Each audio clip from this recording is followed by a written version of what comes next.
C'est une réalité historique et tragique que la plupart des disciples de Jésus ont subi des assassinats brutaux pour leur foi. Avant de commencer notre histoire, je te demande de rester jusqu'à la fin, et aussi je te rappelle de t'abonner à la chaîne et d'activer la cloche de notification pour ne rien manquer de nos prochaines publications, et aussi votre commentaire nous donnera la force de continuer d'annoncer de telles histoires. Point après la crucifixion de Jésus, ses apôtres et de nombreux premiers chrétiens ont été persécutés et exécutés par les autorités romaines et juives de l'époque, qui voyaient leur message comme une menace. Voici un résumé des sorts traditionnellement attribués aux apôtres et à certains autres disciples notables, bien que certaines de ces informations proviennent de traditions ecclésiastiques plutôt que de récits bibliques détaillés. Le martyre des apôtres. Pierre. Il est largement admis que Pierre a été crucifié à Rome, la tête en bas, à sa propre demande, se sentant indigne de mourir de la même manière que Jésus. Cela aurait eu lieu sous le règne de l'empereur Néron, vers 64 après Jésus-Christ. Paul. Bien qu'il ne soit pas l'un des 12 apôtres originels, Paul est une figure centrale du christianisme primitif. Il aurait été décapité à Rome sous Néron, vers 67 après Jésus-Christ. André, frère de Pierre, André aurait été crucifié sur une croix en forme de X, une croix de Saint-André, à Patra, en Grèce. La tradition raconte qu'il a continué à prêcher pendant 2 jours alors qu'il était attaché à la croix. Jacques, fils de Zébédée, Jacques le Majeur. Il est le seul apôtre dont la mort est relatée dans la Bible, Actes 12h2. Il a été décapité par l'épée sur ordre du roi Hérode Agrippa Ier à Jérusalem, vers 44 après Jésus-Christ, faisant de lui le premier des 12 à mourir en martyr.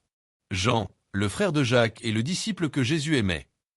Jean est le seul apôtre qui serait mort de vieillesse et de mort naturelle, après avoir été exilé sur l'île de Patmos où il aurait écrit l'Apocalypse.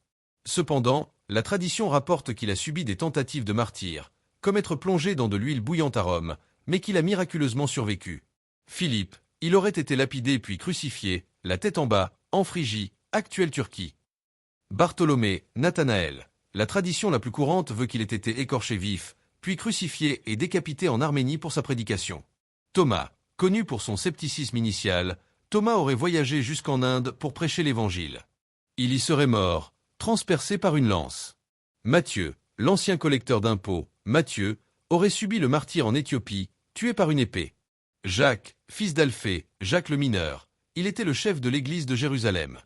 Il aurait été jeté du haut du temple de Jérusalem, aurait survécu à la chute, puis aurait été battu à mort avec des bâtons. Jude Thaddée, il aurait évangélisé la Perse et la Mésopotamie. La tradition veut qu'il ait été tué par des flèches ou décapité en Perse. Simon le Zélote, il aurait voyagé avec Jude Thaddée et aurait également subi le martyre en Perse, découpé à la scie. Matthias, l'apôtre choisi pour remplacer Judas Iscariote, qui s'est pendu. Matthias aurait été lapidé puis décapité à Jérusalem. Ces récits, bien que souvent issus de traditions orales et écrites ultérieures, témoignent de la conviction profonde des premiers chrétiens et de leur volonté de témoigner de leur foi jusqu'à la mort. Ces événements ont eu un impact profond sur le développement du christianisme, consolidant l'idée du martyr comme un témoignage ultime de dévotion. Saint Pierre, la crucifixion tête en bas à Rome. Contexte. Simon-Pierre était l'un des premiers disciples appelés par Jésus, un pécheur qui devint une figure centrale du christianisme primitif. Après la résurrection et la Pentecôte, Pierre est devenu un leader clé de la communauté chrétienne à Jérusalem, puis il est parti en mission, notamment à Rome. Le martyr. Lieu, Rome, sous le règne de l'empereur Néron. Date supposée, autour de l'an 64 après Jésus-Christ, probablement durant ou après le grand incendie de Rome, pour lequel Néron a blâmé les chrétiens, déclenchant une persécution violente. Circonstances. Pierre aurait été arrêté à Rome pour sa prédication. La tradition la plus forte, mentionnée par des auteurs chrétiens anciens comme Origène, citant une source plus ancienne, et Eusèbe de Césarée, affirme que Pierre a été condamné à la crucifixion. Détail spécifique. Se considérant indigne de mourir de la même manière que son Seigneur, Jésus, Pierre aurait demandé à être crucifié la tête en bas. Ce geste symbolise son humilité et sa vénération pour le Christ. Sépulture. Selon la tradition, le corps de Pierre a été enterré sur la colline du Vatican, là où la basilique Saint-Pierre est aujourd'hui érigée. Les fouilles archéologiques sous la basilique ont révélé une nécropole romaine et une tombe vénérée dès le IIe siècle, que beaucoup identifient comme celle de Pierre. Importance. La mort de Pierre à Rome est un pilier de la tradition catholique, justifiant la primauté de l'évêque de Rome, le pape, comme successeur de Pierre. De Saint Paul, la décapitation à Rome. Contexte. Saul de Tarse, qui devint l'apôtre Paul après sa conversion spectaculaire, n'était pas l'un des 12 apôtres originels. Cependant, il est devenu l'un des missionnaires les plus influents du christianisme, prêchant aux gentils, non-juifs, à travers l'Empire romain et écrivant de nombreux épîtres qui font partie du Nouveau Testament. Le martyr. Lieu, Rome, sur la Via Ostiens, la route vers Ostie, près des Trois Fontaines, Tr. Fontane. Date supposée, environ l'an 67 après Jésus-Christ, également sous Néron, peut-être peu après Pierre.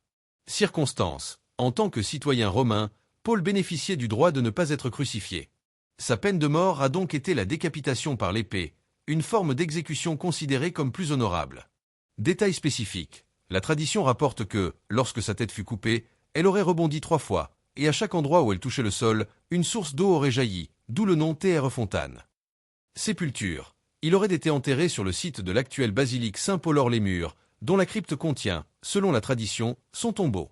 Importance. Les martyrs conjoints de Pierre et Paul à Rome symbolisent l'union des deux grandes branches du christianisme primitif, judéo-chrétien et gentil, et le rôle central de Rome dans l'histoire de l'Église. 3 Saint Jacques, fils de Zébédée, Jacques le Majeur, la décapitation à Jérusalem. Contexte. Jacques était l'un des 12 apôtres, frère de Jean. Il faisait partie du cercle restreint des disciples les plus proches de Jésus, avec Pierre et Jean, témoins d'événements clés comme la Transfiguration. Le martyr. Lieu, Jérusalem. Date, vers l'an 44 après Jésus-Christ. C'est l'un des rares martyrs d'apôtres qui est explicitement mentionné dans le Nouveau Testament. Source biblique, Actes des Apôtres 12, 1-2. Vers ce même temps, le roi Hérode, Agrippa Ier, se mit à maltraiter quelques membres de l'Église. Il fit périr par l'épée Jacques, frère de Jean. Circonstance. Le roi Hérode Agrippa Ier, petit-fils d'Hérode le Grand, cherchait à plaire aux Juifs, qui étaient hostiles aux chrétiens naissants, et a choisi de faire exécuter Jacques. C'est un acte de persécution politique visant à supprimer le mouvement chrétien. Détail spécifique. L'exécution par l'épée, décapitation, était une méthode romaine courante et rapide. Importance. Jacques est le premier apôtre dont le martyre est attesté par les Écritures, ce qui en fait un martyr de premier plan dans l'histoire chrétienne. Sa tombe, présumée à Compostelle en Espagne, est devenue l'un des lieux de pèlerinage les plus importants du monde chrétien. Ces récits, qu'ils soient bibliques ou issus de traditions anciennes et respectées, illustrent la détermination des apôtres à diffuser le message de Jésus, même face à une mort certaine et brutale. Ils sont des fondements pour la compréhension du martyr dans le christianisme. La signification du martyr dans le christianisme primitif est un aspect fondamental et multiforme qui a profondément façonné l'identité, la théologie et la croissance de l'Église. Le mot grec original pour martyr, marty, signifie simplement témoin. Dans les premiers temps du christianisme, ce terme a évolué pour désigner quelqu'un qui témoigne de sa foi au Christ en allant jusqu'à la mort. Voici les principales significations et implications du martyr pour l'Église primitive. Le témoignage ultime de la foi, martyrion.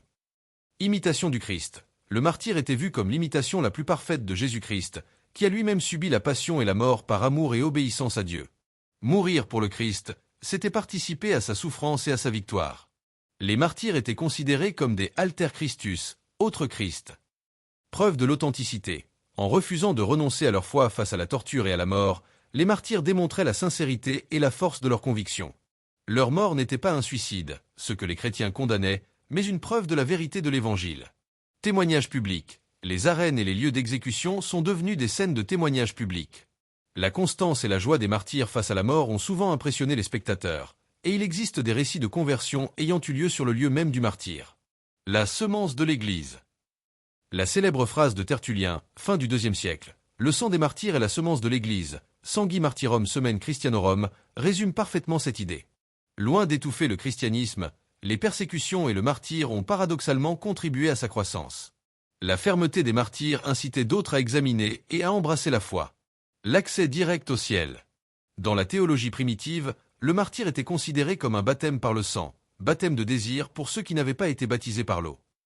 Il purgeait tous les péchés et garantissait un accès immédiat à la présence de Dieu au ciel, sans passer par les purifications post-mortem, comme le purgatoire, qui n'a été formalisé que bien plus tard. Les martyrs étaient vus comme des héros de la foi, triomphants et couronnés par Dieu. Des intercesseurs puissants. Les martyrs étaient vénérés comme des saints. On croyait qu'étant déjà au ciel avec Dieu, ils avaient un pouvoir d'intercession particulier. Les chrétiens se rassemblaient sur leur tombe pour célébrer l'Eucharistie, souvent à l'anniversaire de leur mort, appelé Dies Natalis, jour de naissance au ciel, prier et demander leur intercession. Le culte des reliques des martyrs est également apparu très tôt. Un modèle de vertu et de courage. Les récits des martyrs, les acta martyrum ou passions, étaient lus et diffusés au sein des communautés chrétiennes. Ils servaient d'exhortation, de source d'inspiration et de guide moral pour les fidèles, les encourageant à rester fermes dans la foi même face à l'adversité.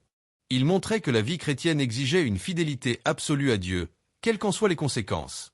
Un combat cosmique. Le martyr était souvent interprété dans une perspective eschatologique, de fin des temps. C'était une bataille spirituelle contre les forces du mal et de Satan.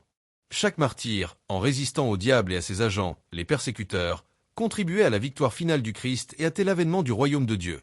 Un facteur d'unité et d'identité. Face à la persécution, le martyr a renforcé le sentiment d'identité et d'unité au sein des communautés chrétiennes. Partager la souffrance pour le Christ créait un lien profond entre les fidèles et les distinguait clairement du monde païen. En résumé, le martyr n'était pas seulement une mort violente, mais un acte de foi profondément significatif qui témoignait de la résurrection du Christ, attirait de nouveaux convertis, assurait le salut individuel et renforçait la cohésion de l'Église face à l'hostilité.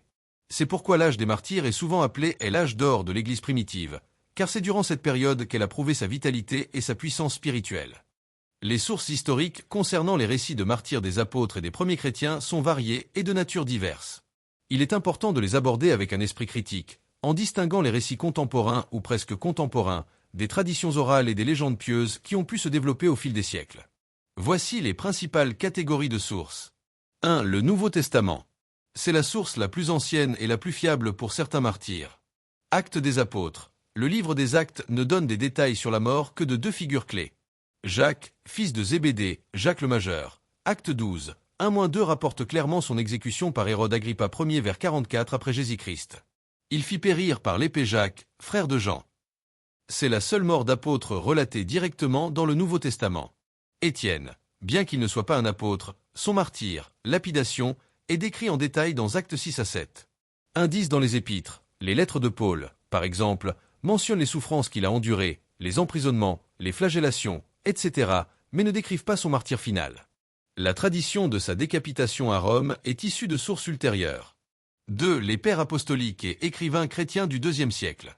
Ces auteurs sont plus proches de l'époque des apôtres et fournissent des informations précieuses, bien que parfois succinctes. Clément de Rome, fin du 1er siècle. Dans sa première épître aux Corinthiens, environ 95 à 96 après Jésus-Christ, il fait allusion aux martyrs de Pierre et Paul, indiquant qu'ils ont subi la persécution et la mort à Rome, ce qui corrobore la tradition de leur martyr dans cette ville. Concernant Pierre, il mentionne qu'il a enduré non pas un ou deux, mais de nombreux travaux et, ayant ainsi rendu son témoignage, il s'en alla dans le lieu glorieux qui lui était dû. Concernant Paul, il dit qu'il a obtenu la récompense de sa persévérance, après avoir été 7 fois dans les liens, contraint de fuir, lapidé. Ignace d'Antioche, début du IIe siècle. Lui-même un martyr, ses lettres, environ 107 après Jésus-Christ, parlent de son désir de martyr et montrent la réalité des persécutions. Bien qu'il ne décrive pas les martyrs apostoliques, il atteste de la présence du christianisme et de sa capacité à résister à la persécution. Polycarpe de Smyrne, IIe siècle, évêque de Smyrne, disciple de l'apôtre Jean. Son propre martyr, vers 155 à 167 après Jésus-Christ, est relaté dans un document précieux et presque contemporain, le martyr de Polycarpe. Ce texte est l'un des Acta Martyrum, actes des martyrs, les plus anciens et les plus fiables, décrivant son procès, sa constance et son exécution par le feu. Il sert de modèle pour de nombreux récits de martyrs ultérieurs. Les historiens de l'Église, IVe siècle et après. Ces auteurs compilent des informations provenant de sources antérieures, y compris celles qui ont pu disparaître.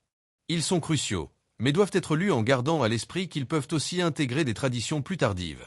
Eusèbe de Césarée, début du IVe siècle. Son histoire ecclésiastique est la source la plus importante pour l'histoire du christianisme primitif, après les Actes des Apôtres. Il compile et cite de nombreux documents, lettres et témoignages des siècles précédents, dont beaucoup ont été perdus depuis. Il donne des détails sur les martyrs de nombreux apôtres et chrétiens, souvent en citant des sources plus anciennes, comme Clément, Irénée, Origène. C'est de lui que proviennent la plupart des informations sur la mort de Pierre, Paul, Jacques le Majeur, André, etc.